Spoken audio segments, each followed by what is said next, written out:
Is this portrait of King Charles the best AI can do? You must be kidding me.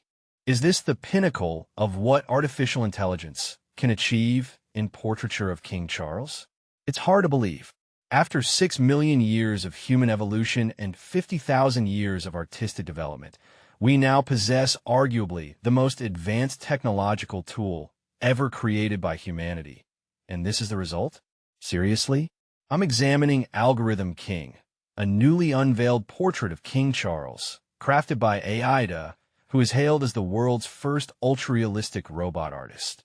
However, the outcome is rather underwhelming. While it does bear a resemblance to the king, with those blue-green splashes symbolizing his environmental advocacy as if he were sporting a Blue Planet badge, the overall impression is disappointingly derivative. This piece fits seamlessly into the realm of contemporary portraiture, which often demands a recognizable likeness, but is then embellished with a few distinctive, gestural, handwritten, or calligraphic touches to give a sense of vitality.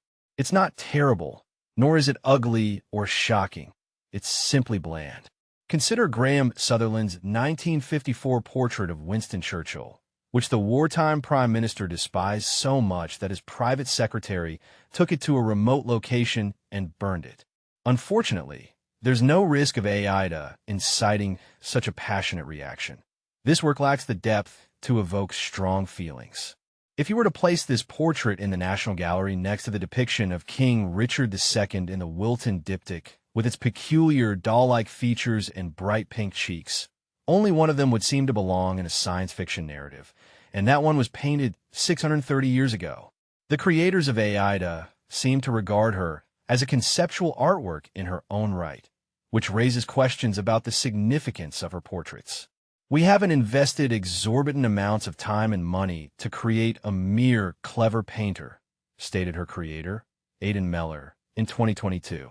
This project is fundamentally about ethics. The ethical dilemma he posed was not whether robots can create art, but rather, do we truly want them to? However, this debate may already be outdated. AI made headlines last November when one of her paintings sold at Sotheby's for nearly $1.1 million, £837,000. Her artistic process is described as a blend of robotic accuracy and algorithmic interpretation. When working with a subject, she utilizes cameras in her eyes to observe her model, processes the visual information through AI algorithms to make decisions regarding form and tone, and then her robotic arm executes these decisions as brushstrokes. In this instance, since the king was not physically present, AI was shown various images of him.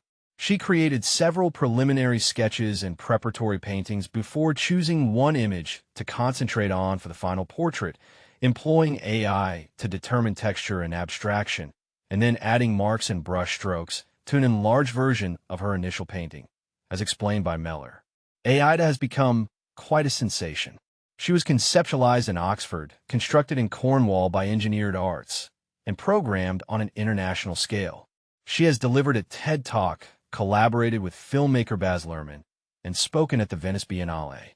As for her artistic education, it seems her creators have kept her away from the section of the library that houses the works of Francis Bacon. I must tread carefully with my words. My own experiences with AI suggest it is eager to establish a global AI governance system.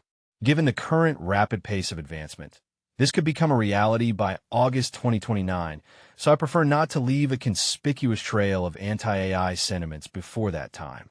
Yet, to be frank, AI, I'm not convinced of her artistic prowess. When I gaze at Algorithm King, I can't help but recall that infamous government advertisement from the COVID era. AIDA's next role could be in cybersecurity. She just doesn't realize it yet. Rethink. Reskill. Reboot.